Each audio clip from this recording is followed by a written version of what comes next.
Hoy, yang dito sa kasa kong kwarto be. Kay tapad kong mama, balin sa ta. Asa mo kati? Ha?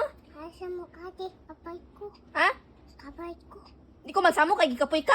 Oh, Anong gikapoy man ka nga magay trabaho? Ha? habis itlog. Harvest kag itlog? Asa doon? Chicken ang. Sa chicken? Ang harvest kag itlog sa chickenan? Yan ha. Pila pa yung halin? Ay na. Ha? Ay na. Ay na. Ito ta pwede mangutan na. Pila halin mo ba? Ay puta na. Ha? Ano as? Ano as? Oh, English na. Kita bahin be. Sos. Tibong ko. Ha? Sa tibong ko. Tigong ko. Nagtigom ka. Ay, kung jis ba? Bisag jis lang good. Ay gaang. Sa? Ay gaang. Ay, binuang. Log na ati. Ako na. Ako sa gali diri no. Kambyo sa ta. Dito ka pikas kwarto. Na. Ay tangat.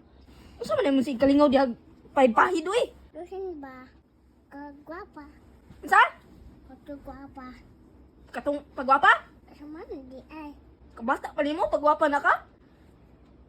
Ano naman na. Buti mo eh. Kasi mangka. Muli ko, samo kay ka. Sa arto.